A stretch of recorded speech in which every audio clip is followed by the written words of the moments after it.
हाय, मैं हूं अपूर्व शेठ और मैं स्वागत करता हूं आपका सेंसेक्स 1 लाख समिट पे। जी हां दोस्तों, बहुत बहुत स्वागत है आपका इस बहुत ही अलग और यूनिक समिट पे, जहां पे हम डिस्कस करेंगे कि कैसे सेंसेक्स 1 लाख तक पहुंचने की क्षमता रखता है और वो 1 लाख बहुत ही जल्द हो जाएगा। तो आपको ये जो आने वाली रैली है उसके लिए तैयार करने के लिए ये समिट रखी गई है और बहुत ही ज़्यादा हेल्पफुल रहने वाला है। आपके सारे डाउट्स क्लियर हो जाएंगे और you would have a very clear cut picture of the markets going forward. तो let's begin this Sensex 1 lakh summit. I hope you enjoy and you stay till the end of the summit. Let's begin now.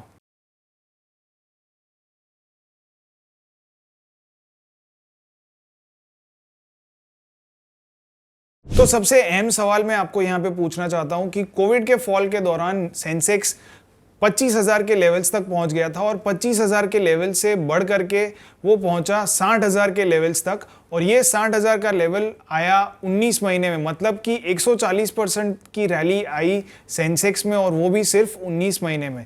तो क्या आपने ये 140% की rally का benefit लिया? I am sure कि बहुत सारे लोगों का जवाब होगा कि नहीं, उन्होंने नहीं लिया। और अगर जिन भी लोगों ने इसका बेनिफिट लिया है तो उन्होंने एंट्री तो ले ली लेकिन एग्जिट नहीं ले पाए और इसी वजह से उनके जो टोटल रिटर्न्स है वो कम हो गए। तो इन सभी लोगों को निराश होने की बिल्कुल भी ज़रूरत नहीं है, ज़रा भी मायूस मत होइएगा, क्योंकि एक और बड़ी रैली आना बाकी है। सेंसेक्स 60,000 के करंट लेवल से बढ़ करके पहुंच सकता है 1 लाख के लेवल तक और ये 1 लाख का लेवल आने के लिए बहुत ज़्यादा समय नहीं लगेगा। सिर्फ और सिर्फ 16 महीने में ये रैली आने की चांसेस है। तो और ये आपको दिखने में लगा कि बहुत बड़ा नंबर है 1 लाख का लेवल, लेकिन it is just 66% from current levels where we are. तो 60,000 से अगर सेंसेक्स 1 लाख के लेवल तक पहुंचता है तो that would be a gain of 66%। मैं आपको याद दिला दूं कि सेंसेक्स 25,000 के लेवल से बढ़ करके पहुंच गया था 60,000 के लेवल्स तक और वो भी सिर्फ 19 महीने में हुआ था। तो अगर 19 में 140% की रैली आ सकती है तो 16 महीने में 66% की रैली नहीं आ सकती? बिल्कुल आ सकती है। तो इसीलिए आप मेरे साथ बने रहिए। सेंसेक्स 1 लाख समिट में हम बहुत सारी चीज़ों पर डिस्कशन करेंगे।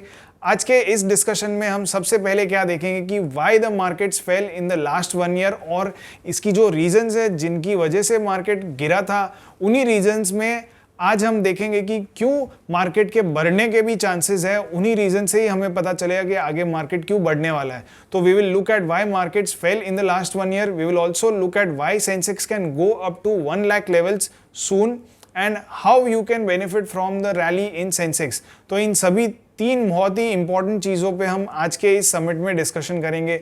तो पूरा अंत तक बने रहिए ताकि आप भी ये जान सको कि कैसे आप इस रैली का बेनिफिट ले सकते हो। तो चलिए हम ये सेंसेक्स 1 लाख समिट शुरू करते हैं। तो अब ये जो चार्ट आप अपने स्क्रीन पे देख सकते हो, ये निफ्टी का चार्ट है। निफ्टी 12,500 के लेवल्स पे था जनवरी 2020 में और 12,500 के लेवल से गिर करके पहुंच गया था 7,500 के लेवल्स तक। तो this was a fall of 40% in just 3 months. इस फॉल के बाद निफ्टी में एक बड़ी छलांग आई और 100% के मूव्स दे दिए सिर्फ 11 महीने में। तो मार्च 2020 से लेकर के फरवरी 2021 में वन साइड रैली निफ्टी में देखी गई और ये 100% ऑलमोस्ट बढ़ गया, 15,000 के लेवल्स के पार चला गया। तो 100% की रैली देखी गई और इस रैली के बाद भी बाजार में थोड़े बहुत महीनों के लिए संभला और फिर से एक बड़ी सी रैली देखी गई और फाइनली टॉप आउट हुआ 18,500 के लेवल्स पे। तो अब निफ्टी के गिरने की सबसे बड़ी और इंपॉर्टेंट रीजन थी कि cost of capital started shooting up. तो कॉस्ट ऑफ कैपिटल डिसाइड होता है यूएस 10 ईयर बॉन्ड यील्ड से। तो US 10 year bond yields Covid के लोज के दौरान पहुंच गई थी 0.5%, मतलब कि आधे टके ब्याज पे आप पैसे उधार ले सकते हो और कहीं पर भी इन्वेस्ट कर सकते हो या अपने कंपनीज में लगा सकते हो। तो ये कॉस्ट ऑफ कैपिटल जो था वो धीरे धीरे बढ़ने लग गया। तो 0.5% से ये बढ़ करके बॉन्ड यील्ड पहुंच गई थी 1.5%। तो it became 200 times more expensive for firms and investors to borrow money from US and invest it in emerging markets और riskier asset classes। तो ये बहुत ही ज़्यादा important factor था। अब जो US बॉन्ड यील्ड्स है, इनके गिरने का कारण क्या था और इनके बढ़ने का वापस कारण क्या था? तो US 10 year bond yields decide होती है यूएस इकोनॉमी में जो इंटरेस्ट रेट्स होते हैं उसके ऊपर। तो जैसे जैसे इंटरेस्ट रेट्स गिरते जाते हैं वैसे वैसे जो बॉन्ड की यील्ड्स है वो भी गिरती जाती है। तो यूएस इकोनॉमी को कोविड के दौरान सपोर्ट करने के लिए यूएस फेड ने इंटरेस्ट रेट्स काफ़ी कम कर दिए, ऑलमोस्ट जीरो लेवल्स तक लेके आ गए, और इसी वजह से यूएस 10 ईयर बॉन्ड यील्ड्स भी गिरने लग गई। लेकिन rates can not stay at zero levels permanently.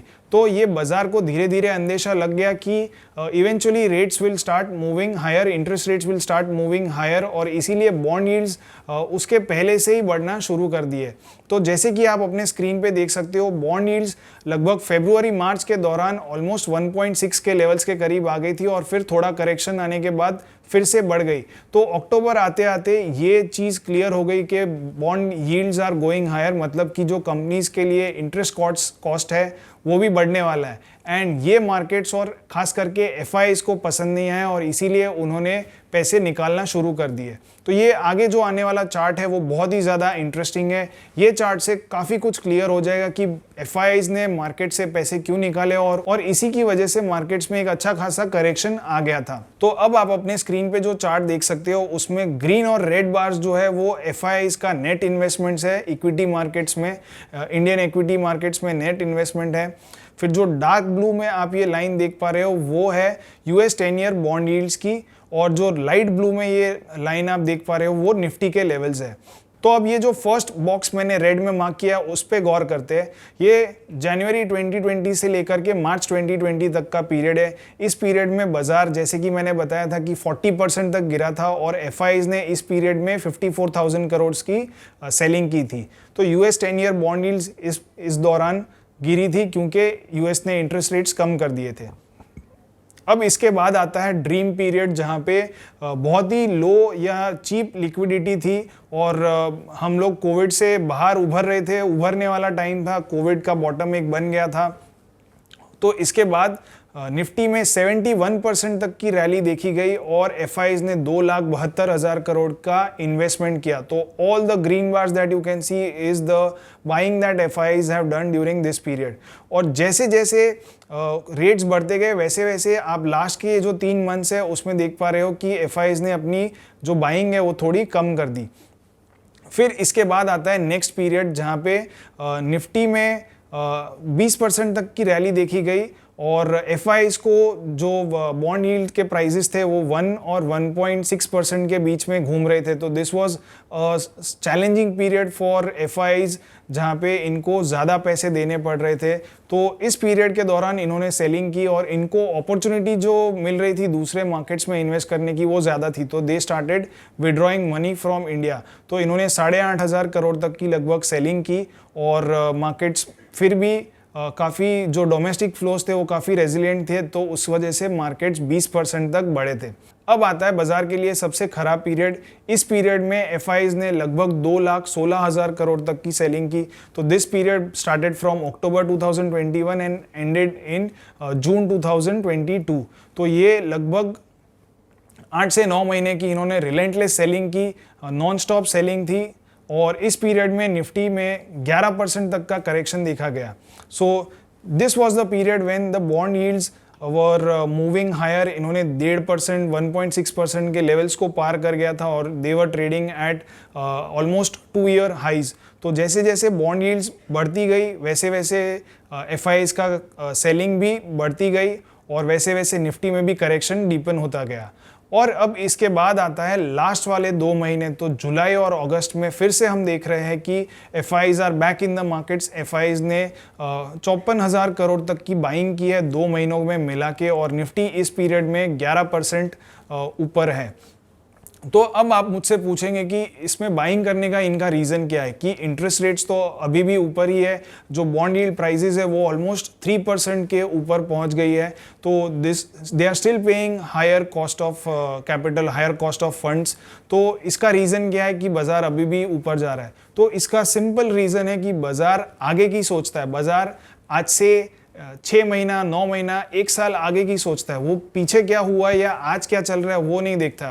Markets are forward looking mechanism. तो बाजार आगे चल के ये एक्सपेक्ट कर रहा है कि इंटरेस्ट रेट्स अगले साल के फर्स्ट हाफ में ही या फिर फर्स्ट क्वार्टर में ही टॉप आउट हो जाएंगे, तो interest rates will soon start falling.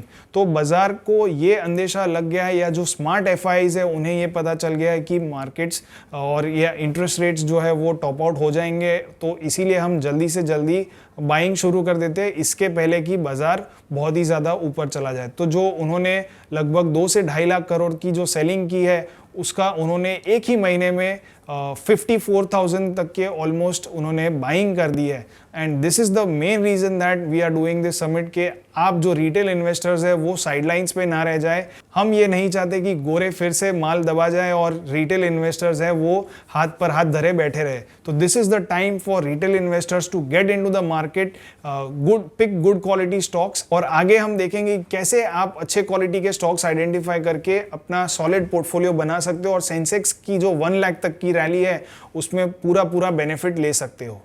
अब बात करते हैं दूसरी सबसे ज्यादा इंपॉर्टेंट रीजन जिसकी वजह से मार्केट में फॉल कंटिन्यू रहा। तो this was disposable income kept on falling after Covid. तो कोविड के दौरान बहुत सारे लोगों ने अपनी जॉब्स गंवा दी और इसकी वजह से उनकी इनकम पर काफी सारा असर पड़ा। लेकिन कोविड से उभरने का चांस बहुत सारे लोगों को नहीं मिला और इसी वजह से डिस्पोजेबल इनकम जो है, मतलब कि इनकम माइनस एक्सपेंडिचर, इसके बाद जो बचता है वो डिस्पोजेबल इनकम होती है। तो जो डिस्पोजेबल इनकम है उसी से मैं इन्वेस्टमेंट्स करूंगा। तो ये जो डिस्पोजेबल इनकम है वो बहुत सारे लोगों की रिकवर नहीं कर पाई वर्ल्ड वाइड और इसी वजह से मार्केट्स में जो इन्वेस्ट करने के लिए सरप्लस होता है लोगों के पास वो काफ़ी कम रहा था और इसी वजह से मार्केट्स में करेक्शन आया। तो now what was the reason behind limited disposable income, या जो डिस्पोजेबल इनकम थी वो काफ़ी कम रही, उसका रीज़न क्या है? तो इसका सबसे बड़ा रीज़न है इन्फ्लेशन। तो world over inflation has been a major problem for couple of months. बहुत सारे महीनों से इन्फ्लेशन से पूरी दुनिया जूझ रही है और इसी वजह से जो लोगों की डिस्पोजेबल इनकम है वो काफ़ी कम रही है। तो आप अपने स्क्रीन पे देख सकते हो, ये यूएस का इन्फ्लेशन चार्ट है। ये 40 ईयर हाइस पे यूएस का इन्फ्लेशन चल रहा है और ये वन साइड रॉकेट के जैसे ऊपर ही चला जा रहा है। तो this is one of the major reasons why disposable incomes were falling and they have not been able to recover so much. तो अब ये जो इतना ज़्यादा इन्फ्लेशन हुआ इसका रीज़न क्या है? तो ग्लोबल सप्लाई चेन जो है वो कोविड के बाद से ही काफ़ी डिसरप्टेड चल रही थी। कोविड आने की वजह से बहुत सारे जो ऑयल टैंकर्स है वो अटक गए थे, ऑयल नेगेटिव टेरिटरी में पहुंच गया था, तो गुड्स का जो ट्रांसपोर्टेशन है वो काफ़ी अटक सा गया था। सो ग्लोबल सप्लाई चेन्स वर डिसरप्टेड। और इसके अलावा जो यूएस जॉब मार्केट है वो काफ़ी ज़्यादा ओवरहीटेड था। तो यूएस में फुल एम्प्लॉयमेंट चल रहा है। तो on one side you have supply chain disruptions and on the other hand you have people flush with liquidity. बहुत सारे लोगों के पास यूएस में तो खास करके यूएस गवर्नमेंट ने बहुत सारे डॉलर्स छापे और लोगों के अकाउंट्स में डिस्ट्रीब्यूट किए to fight COVID and COVID related unemployment. तो इसके बाद यूएस में लोगों के हाथ में काफ़ी सारा पैसा था लेकिन इनको गुड्स नहीं मिल रहे थे। सो this was classic case of economics 101, जहाँ पे बहुत ज़्यादा लोगों के पास पैसा है लेकिन लिमिटेड सप्लाई ऑफ रिसोर्सेज है, लिमिटेड सप्लाई ऑफ गुड्स है। तो क्या होगा कि जो डिमांड सप्लाई मिसमैच हो रही थी और इसी वजह से प्राइजेस शूट अप हो गए, इन्फ्लेशन इतना ज़्यादा बढ़ गया। और ये सिर्फ यूएस तक सीमित नहीं है, 90% of the countries world wide are facing high inflation. High inflation का मतलब कि 5% से ज़्यादा का PPI inflation 90% of the countries are facing right now. So this is one of the major reasons behind the increased expenditure of people and inflation, high inflation सिर्फ अकेला नहीं आता, हाई इन्फ्लेशन के साथ साथ आता है रिसेशन भी। तो जैसे कि आप अपने स्क्रीन पे देख सकते हो, ये जितने भी ग्रे बार्स है these are periods when there was a recession in US economy और ये these grey bars are in sync और almost in sync with periods when there was high inflation. तो जो ब्लू लाइन है वो inflation की और जब जब 5% के ऊपर इन्फ्लेशन गया तब तब रिसेशन भी आया है। तो यूएस इकोनॉमी में ग्रोथ स्लो डाउन होती है और जनरली हमने देखा है कि ग्रोथ स्लो डाउन हो जाती है जब इन्फ्लेशन आता है और वही हुआ। पिछले 2 क्वार्टर की जो यूएस की जीडीपी नंबर्स थे वो नेगेटिव थे। तो -1.6 और -0.9% जीडीपी ग्रोथ रही पिछले 2 क्वार्टर्स में और इसी वजह से यूएस रिसेशन में आया। तो जब कभी भी यूएस रिसेशन में आता है या कोई भी इकोनॉमी रिसेशन में आती है तो उसके स्टॉक मार्केट्स पे भी लोगों को थोड़ा बहुत कॉन्फिडेंस हिल जाता है। लेकिन this is very counter intuitive. तो जो मीडिया में जो माहौल होता है वो घबराने वाला या डर वाला माहौल होता है कि कोई कंट्री की इकोनॉमी रिसेशन में जा रही है, लेकिन एक्चुअली अगर देखा जाए तो recession is the best time to buy stocks in the market. और ये सिर्फ मैं ही नहीं कह रहा हूँ, ये इलॉन मस्क भी कह रहे हैं, जो कि दुनिया के सबसे अमीर आदमी है, वो भी कह रहे हैं कि a recession is a good thing. तो why recession is a good thing, this is explained in this chart very beautifully. तो ये बहुत ही ज़्यादा इंपॉर्टेंट चार्ट है आज की तारीख में। हर कोई इन्वेस्टर को ये चार्ट हमेशा हमेशा के लिए याद रखना चाहिए, क्योंकि रिसेशंस आगे भी आते रहेंगे और आगे भी ऐसी अपॉर्चुनिटीज मिलेगी आपको। तो व्हाट इज दिस चार्ट? तो जो ग्रीन लाइन है that is the line of economic cycle, और जो रेड लाइन है वो लाइन है मार्केट साइकिल की। तो इसका मतलब यह है कि मार्केट्स इकोनॉमी से आगे चलते हैं। तो जैसे कि मैंने पहले भी बताया कि markets are forward looking mechanism. अगर आपको कोई दोस्त या रिश्तेदार आपको अगर कोई स्टॉक रेकमेंड करता है तो वो आपको क्या कहेगा कि ये स्टॉक ले ले, इसका फ्यूचर बहुत ही ब्राइट है, ये 1 साल में बहुत ही अच्छा करेगा। तो मार्केट्स हमेशा आगे की सोचते हैं और हम या इन्वेस्टर्स हमेशा आगे की सोच के इन्वेस्ट करते हैं। वेरेज जो इकोनॉमिक नंबर्स है वो हमेशा पीछे का देखते हैं, वो पुराने नंबर्स होते। तो जो जून क्वार्टर के नंबर्स थे वो जुलाई मंथ में एंड में आए थे। So economic numbers are backward looking, और इसीलिए इकोनॉमी पीछे चलती है, इकोनॉमिक साइकिल थोड़ी स्लो होती है, whereas market cycle moves much faster and much ahead of the actual economy. तो आज की तारीख में हम जो सिचुएशन में है वो ये है कि इकोनॉमी रिसेशन में जा रही है, ऑलरेडी जा चुकी है, whereas market has already fallen and it is on a recovery mode. So we are somewhere over here where the markets are recovering and moving upwards. तो this is one very important chart that you should keep in mind. अब हम देखते हैं कि recession के दौरान S&P 500 ने कैसा परफॉर्म किया है। Since the world war II जितने भी रिसेशंस अब तक आए हैं उसमें मीडियन फॉल जो S&P 500 का रहा है वो लगभग 20 से 24% के आसपास का रहा है, और जो करंट फॉल S&P 500 में हमने देखा है वो 24% का ही है। So S&P 500 has already fallen what it falls during a recession. So इसीलिए a recession is already discounted in the prices. तो ये जो पहला चार्ट है उसमें आप जब S&P 500 20% या उससे ज़्यादा का फॉल आ जाता है तब अगर आप इन्वेस्ट करो तो आपके रिटर्न्स अगले 6.5 महीने में कितने होंगे ये दिखाता है। तो the median returns across all the instances was 12%, और ये जनरली 70% ऑफ द टाइम्स आपके रिटर्न्स पॉजिटिव रहेंगे। और इसके बाद अगर आप 1 साल तक इन्वेस्टेड रहो S&P 500 में आफ्टर 20% फॉल, तो 1 year return after S&P 500 falls 20% is very nice. और फाइनली अगर आप ये 2 साल तक इन्वेस्टेड रहो तो आपका जो मीडियन रिटर्न है वो बढ़ के पहुंच जाता है 32%, and 77% of the times your returns will be positive. तो इससे आपको साफ साफ पता चलता है कि अगर आप बेयर मार्केट में, मतलब कि जब 20% गिर चुका हो S&P 500 या US मार्केट, और उसके बाद अगर आप इन्वेस्ट करो तो आपके लिए बहुत ही अच्छी अपॉर्चुनिटी ये लेकर के आता है। तो this is about US market और ग्लोबली क्या चल रहा है और क्यों हमारा मार्केट्स भी गिरा। अब मैं आपको बताता हूँ कि क्यों अपना मार्केट बढ़ सकता है। तो what is the reason behind our markets moving higher from here. तो let's check that out. So this is the long term chart of Sensex. ये सेंसेक्स में 1980 से लेके अब तक, जब से सेंसेक्स का इंसेप्शन हुआ तब से लेके अब तक का चार्ट है, और सेंसेक्स में एक ग्रीड और फियर साइकिल चलती है। तो मैं ये ग्रीड और फियर साइकिल्स में बहुत मानता हूँ। ग्रीड और फियर साइकिल्स सिर्फ सेंसेक्स में नहीं, सेक्टर्स में और स्टॉक्स में भी चलती है, और आगे मैं आपको बताऊंगा, इसके और भी ज़्यादा एग्जांपल्स दूंगा जिससे कि आपको इस पे विश्वास हो जाएगा कि yes markets are cyclical and right now Sensex is in the greed phase. तो सेंसेक्स में 2 प्रकार के फेजेस होते हैं, एक होता है ग्रीड फेज और दूसरा होता है फियर फेज। अब ग्रीड फेज में सेंसेक्स और स्टॉक्स जनरली ऊपर जाते हैं और फियर फेज में जनरली नीचे आते हैं या फिर साइडवेज रहते हैं। तो रिटर्न्स आपके फियर फेज में बहुत ही नॉमिनल होते हैं और ग्रीड फेज में बहुत ही अच्छे रिटर्न्स होते हैं। तो 1984 से लेके 1992 Sensex was in greed phase, और इस दौरान सेंसेक्स का रिटर्न्स था 1554%। जी हाँ, 1554% तक का गेन्स हुआ था इस वाले ग्रीड फेज में, जो सबसे पहला ग्रीड फेज था। इसके बाद फियर फेज आया, तो 1992 से लेके 2000, मतलब कि 8 साल के ग्रीड और फियर फेजेस होते। तो 8 साल तक सेंसेक्स का रिटर्न सिर्फ 20% था। इसके बाद सेंसेक्स फिर से ग्रीड फेज में आया, तो अप्रैल 2000 से लेके अप्रैल 2008 तक ये ग्रीड फेज चला और इस ग्रीड फेज में सेंसेक्स का रिटर्न था 271%। इसके बाद फिर से एक फियर फेज आया और इस फियर फेज में सेंसेक्स का रिटर्न था सिर्फ 48% इन 8 ईयर्स। तो आपने बैंक एफडी से भी कम रिटर्न्स बनाए इस 8 साल के पीरियड में।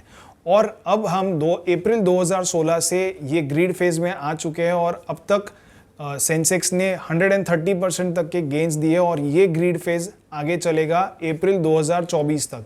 तो there is still 16 months left and this is why I am saying कि आगे और भी बड़ी रैली एक आना बाकी है। तो यहाँ से सेंसेक्स में 1 लाख तक के चांसेस पॉसिबल है। अब बहुत सारे लोग मुझे ये पूछते हैं कि क्या 1 लाख वाकई में आएगा, तो इसका मैं आपको सिंपल कैलकुलेशन बताता हूँ। बैक ऑफ द एनवेलप एक सिंपल कैलकुलेशन है जिससे मैं आपको ये प्रूव कर दूंगा कि येस 1 लाख इज पॉसिबल।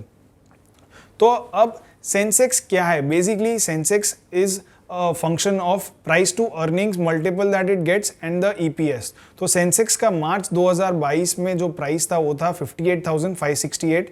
इसका जो पी मल्टीपल मिल रहा था वो 24.82 का था और जो ईपीएस था वो था 2359। अब हम एक सिंपल सा अजम्पशन लेते हैं कि जो ईपीएस है वो अगले 2 साल में मतलब 2022 से 23 और 23 से 24 ये 2 साल में 13% से बढ़ेगा और जो सेंसेक्स का पी मल्टीपल है वो 34 का मिलेगा। तो सेंसेक्स को टॉप नॉच जो पी मल्टीपल मिला है वो लगभग 40 का पी मल्टीपल मिल चुका है। तो this is a assumption that we are willing to take. तो आगे क्या हो सकता है? So if these two conditions are met then what could be the returns of Sensex और what could be the levels that Sensex can reach to. तो ये जो मैट्रिक्स है ये आप देख सकते हो। अब ये मैट्रिक्स बहुत ही ज़्यादा कॉम्प्लेक्स लग रहा होगा लेकिन इतना ज़्यादा कॉम्प्लेक्स नहीं है। Here we are seeing the EPS growth rate। तो EPS अगर 8% से ग्रो करता है और अगर 30 का P मल्टीपल मिलता है तो सेंसेक्स किस लेवल तक पहुंच सकता है? तो दैट लेवल इज 82,546। अब अगर सेंसेक्स का P मल्टीपल होता है 34 का और अगर EPS ग्रोथ रेट होती है 13 की जो कि हमने अज्यूम किया है तो सेंसेक्स का लेवल पहुंच जाएगा 1,02,414। सो ये काफ़ी अचीवेबल टारगेट्स है सेंसेक्स में। It is very much possible और थोड़ा बहुत अगर यहाँ वहाँ होता भी है तो भी 90,000 से 1 lakh is the range that I am looking out for the Sensex in the next 16 months. तो ये चीज़ आपको भी ध्यान में रखनी है और बहुत सारी अपॉर्चुनिटीज़ आपके सामने आएगी। तो just because Sensex is nothing but a compilation of 30 stocks. तो सेंसेक्स के अंदर जितने भी स्टॉक्स है बिना उन स्टॉक्स के बड़े सेंसेक्स बढ़ नहीं सकता है। अब मैं आपको कुछ स्टॉक्स के एग्जांपल्स दिखाता हूं जहां ये जो ग्रीड और फियर साइकिल्स है वो बड़ी अच्छे से चल रही है। और first example is none other than Reliance. तो रिलायंस का स्टॉक में ये जो 8-8 साल की ग्रीड एंड फियर साइकिल्स है वो बड़ी अच्छी से चल रही है। जो 92 वाली ग्रीड फेज थी उसमें 496% बढ़ा था स्टॉक। फिर जो फियर फेज आया उसमें सिर्फ 93% गेन्स दिए 8 साल में। इसके बाद जो 2000 से लेके 2008 का ग्रीड फेज आया उसमें 880% बढ़ा। जो 2008 से 16 का फियर फेज था उसमें नेगेटिव 25% के रिटर्न्स दिए। और जो 2016 से लेके अब तक की जो रैली आई है उसमें 459% रिलायंस बढ़ा है। अब मैं आपको बता दूं कि all the examples which I am showing you are for educational purpose only, these are not recommendations. तो please do your own due diligence before buying और सेलिंग एनी स्टॉक। तो ये एक रिलायंस का एग्जाम्पल हो गया। ठीक इसी प्रकार से टाटा केमिकल्स भी बहुत ही अच्छे से साइकिल से गुजर रहा है। तो as you can see on your screen there are various phases where Tata Chemicals has done very well, exceptionally well during the greed phase, and there are periods when it has done very poorly during the fear phase of 2000 to 2000, during the fear phase of 1992 to 2000 and 2008 to 2016. इसके बाद Tata steel में भी same यही चीज़ देखती है। Grid phase में बहुत ही अच्छे रिटर्न्स देता है और फियर फेज में नेगेटिव रिटर्न्स देता है। Century Textile again we are seeing कि ग्रीड फेज में बहुत ही अच्छे रिटर्न्स मिले हैं और फियर फेज में नेगेटिव रिटर्न्स दिए। तो ये ग्रीड और फियर साइकिल्स पे मैंने पूरा एक डिटेल वीडियो बना रखा है। आपको ऊपर आई बटन पे अगर आप क्लिक करोगे तो ये डिटेल वीडियो आप देख पाओगे। मैंने ये लगभग 1 साल पहले ये वीडियो बनाया था और मैं तब से ये बात लोगों को कह रहा हूँ कि Sensex has the potential to touch 1 lakh by April 2024. अब हम आगे कुछ और रीजंस देखते हैं कि क्यों बाजार में और भी ज़्यादा ऊपर जाने की क्षमता है और क्यों बाजार नीचे यहाँ से नहीं जाएगा। तो lot of people were expecting कि बाजार जब 15,000 आया तो लोग ये सोच रहे थे कि बाजार 12,000 के लेवल्स के करीब आ जाएगा, जो कोविड का टॉप था उस लेवल तक पहुँच जाएगा, बट ये हुआ नहीं और ये आगे होने के चांसेस भी बहुत कम हैं। तो ये मैं आपको एक चार्ट से बताना चाहता हूँ कि कैसे और why I believe this is the actual bottom, के बेयर मार्केट का बॉटम बन गया है। तो ये जो आप अपने स्क्रीन पे चार्ट देख रहे हो वो निफ्टी 50 स्टॉक्स का है, percentage of Nifty 50 stocks that are trading above their 200 DMA। तो 200 DMA is the long term indicator of bullishness और bearishness in a particular stock. तो अगर एक स्टॉक 200 DMA के ऊपर ट्रेड कर रहा है तो इसका मतलब है कि वो बुलिश है, और अगर 200 DMA के नीचे ट्रेड कर रहा है तो उसका मतलब है कि बेरिश है। तो जब निफ्टी 50 में बहुत सारे स्टॉक्स बुलिश हो जाते तो उसका मतलब है कि बाजार में टॉप संभव है, और जब बहुत सारे स्टॉक्स बेरिश हो जाते मतलब कि 200 DMA के नीचे ट्रेड कर रहे होते तो उसका मतलब है कि बहुत तो मार्केट में एक बॉटम बनने के चांसेस है। तो ये जो पिंक लाइन है दैट लाइन शोज के percentage of stocks which are trading above their 200 DMA। तो एज यू कैन सी कि मार्च 2016 में ये जो लेवल था, ये जो इंडिकेटर का लेवल था वो 20 और 10% के बीच में आ गया था। इसका मतलब है कि सिर्फ 10 से 15% स्टॉक्स ही अपनी 200 DMA के ऊपर ट्रेड कर रहे थे, और जैसे कि मैंने बताया जब बहुत सारे स्टॉक्स अपने 200 DMA के नीचे हो रहे होते, ट्रेड कर रहे होते, तो वो एक बॉटम होता है। तो मार्च 2016 में ये बॉटम बना और मार्च 2020 में ये ऑलमोस्ट 10% तक पहुंच गया था ये इंडिकेटर का लेवल, और ठीक वहीं से बॉटम बन के बाजार में बहुत ही अच्छी तेज़ी देखी गई। और अगेन 10 से 20% की जो रेंज है उसी रेंज में ये फिर से 2022 में जून में आया था। सो this was a clear cut indication कि बाजार यहाँ पे बॉटम आउट हो गया है और यहाँ से अब तेज़ी करेगा।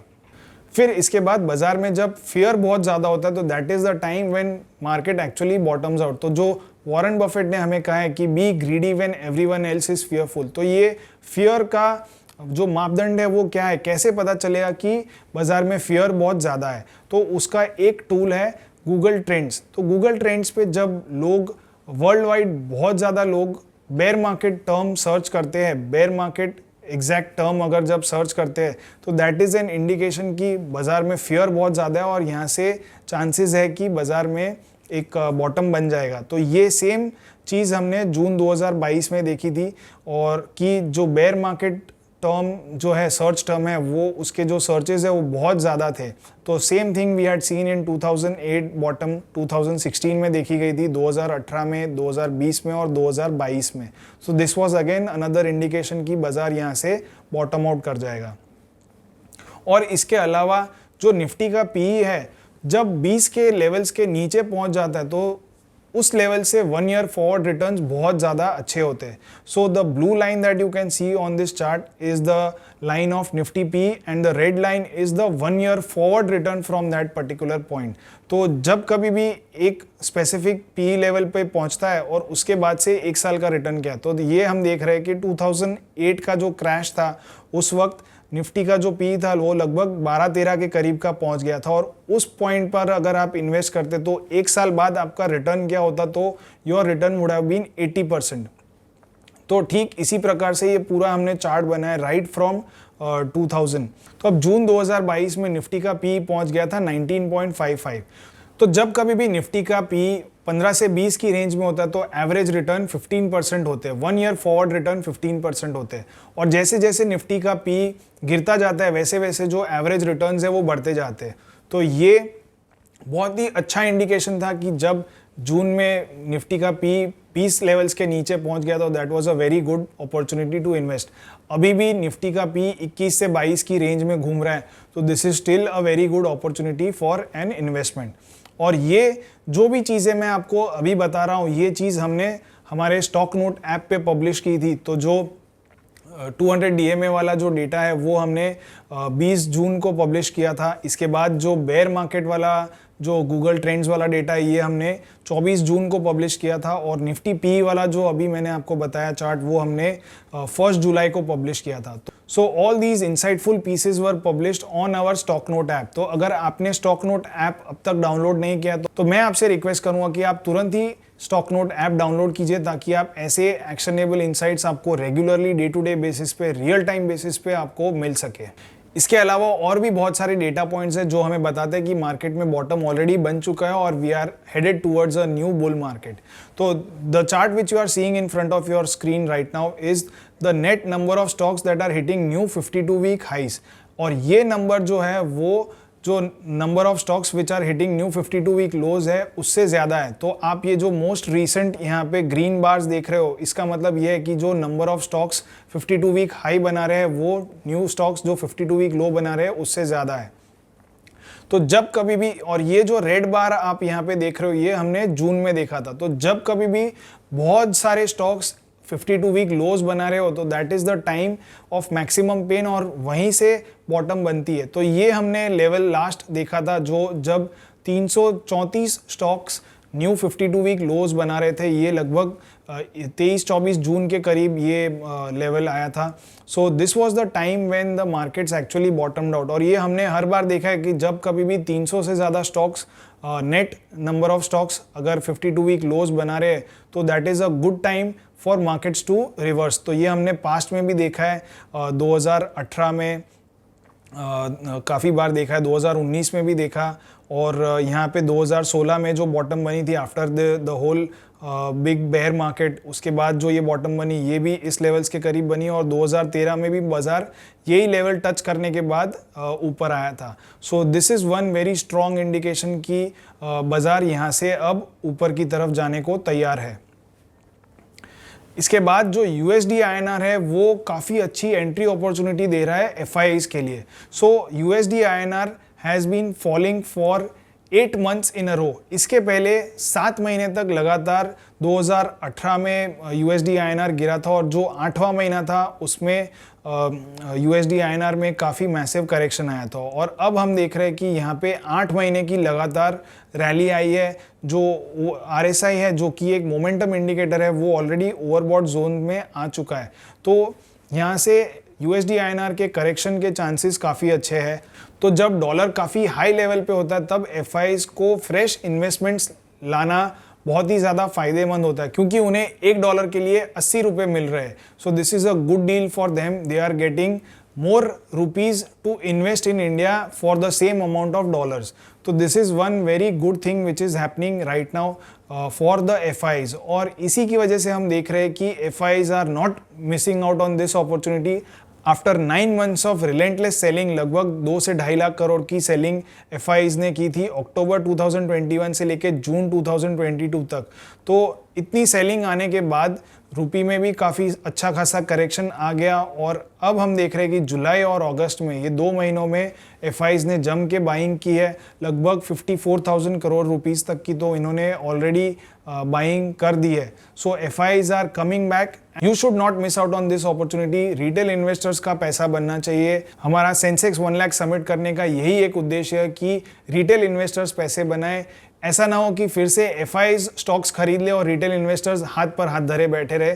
तो इसीलिए you should take note of this and look out for good quality stocks and invest in them. इसके अलावा जो कैश मार्केट का टर्नओवर है वो लोएस्ट लेवल तक पहुंच गया था। तो जून में जो कैश मार्केट का टर्नओवर था that was at its lowest level since the Covid bottom. तो कोविड के दौरान जो कैश मार्केट में एवरेज डेली टर्नओवर था वो 39,838 करोड़ का था, और जून में वो पहुंच गया था 44,608 crore, which was the lowest since the Covid bottom. तो इसका मतलब ये है कि जो रिटेल इन्वेस्टर्स में एक्टिविटी है, प्राइमरीली जो कैश मार्केट में ट्रेडिंग होती है वो रिटेल इन्वेस्टर्स ही करते हैं, और जब ये एकदम लोएस्ट लेवल तक पहुंच गई इसका मतलब ये है कि रिटेल इन्वेस्टर्स में जो एक्टिविटी है, जो इक्विटी मार्केट्स में पार्टिसिपेशन है वो बहुत ही कम हो गया है। तो this was a clear cut indication कि जो रिटेल इन्वेस्टर्स है वो बाजार से दूर चले गए और they should again come back to the markets and invest. इसके अलावा एक और चीज़ जो आपको ध्यान में रखनी है वो कि आईपीओ मार्केट्स में यूफोरिया बहुत ही पीक लेवल पे पहुंच गया था। 2021 में 63 आईपीओज आए थे और इन्होंने लगभग 1.5 लाख करोड़ का अमाउंट कलेक्ट किया था थ्रू आईपीओज, और ये गिर करके पहुंच गया है लगभग 40,000 करोड़ के करीब इन 2022, और ये 40,000 करोड़ में से 21,000 करोड़ तो केवल एलआईसी के ही थे। तो total number of IPOs have also fallen in the year of 2022, which itself shows के जो पार्टिसिपेशन है या जो एक एक्सूबरेंस था वो काफ़ी कम हो गया, यूफोरिया है वो काफ़ी कम हो गया, and now markets are once again getting ready for new IPOs, which is again a sign of good trends coming back. तो आप अपने स्क्रीन पे देख सकते हो बहुत सारी कंपनीज, इस स्क्रीन पे लगभग मैंने 28 कंपनीज डाली है जो कि अपना आईपीओ लेके आने वाली है in the remaining part of 2022। तो you should not miss out on this as well. अब इसके बाद एक और चीज़ जो कि बहुत ज़्यादा खटकती है लोगों को वो ये है कि रशिया और यूक्रेन के बीच में जो घमासान चल रहा है वो ख़त्म होने का नाम ही नहीं ले रहा है। अब मैं एक बहुत ही अलग पर्सपेक्टिव देना चाहता हूँ। मैं वॉर के बारे में बात नहीं करूँगा, लेकिन जो रशिया आर्म ट्विस्ट कर रहा है यूरोप को विथ नेचुरल गैस, इसके बारे में बात करना चाहता हूँ कि रशिया ने नॉर्थ स्ट्रीम पाइपलाइन रिसेंटली कुछ दिनों के लिए मेंटेनेंस के नाम पे बंद कर दी थी। तो Russia is arm twisting Europeans to stop supporting Ukraine. तो इसी वजह से नेचुरल गैस के जो प्राइसेस है वो ऑल टाइम हाइस पे चल रहे हैं, 2008 के लेवल्स के करीब पहुंच गया नेचुरल गैस के prices, and this could lead to Germany running out of gas. तो जर्मनी और बहुत सारे जो यूरोपियन कंट्रीज है वो गैस फिलहाल स्टोर कर रहे हैं, वो इन्वेंट्री में स्टोर करके रख रहे हैं क्योंकि आगे विंटर सीजन आने वाली है और विंटर्स में गैस की डिमांड बहुत ज़्यादा बढ़ जाती है। तो इनको ऐसा नहीं चाहिए कि विंटर्स जब आए तब ये इनके पास गैस हो ही नहीं। बट डिस्पाइट दिस, अगर रशिया गैस सप्लाई करना बंद कर देता है तो ऐसा सिचुएशन भी आ सकता है कि Europeans may not be left with any gas at all.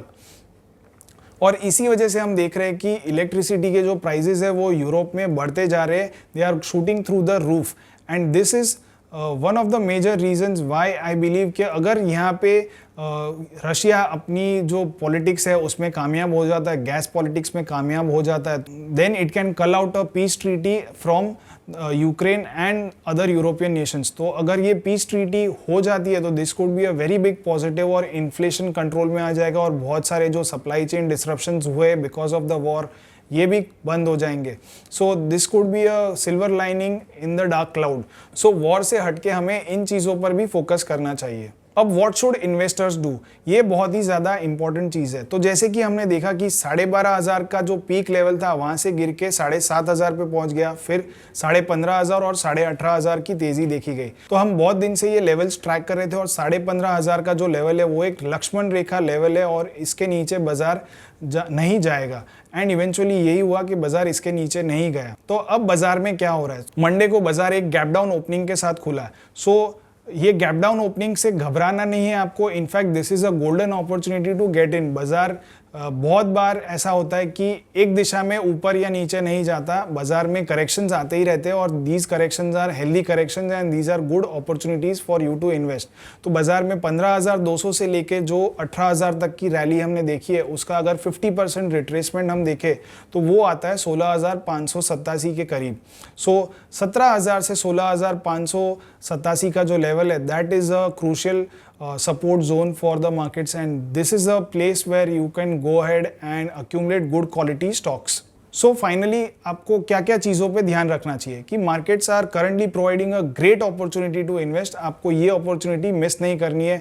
तो अगर आपने ये अपॉर्चुनिटी मिस कर दी तो शायद आपको दूसरी अच्छी अपॉर्चुनिटी नहीं मिले, बहुत जल्दी नहीं मिलेगी। So this could be the last chance for you to benefit from this bull market.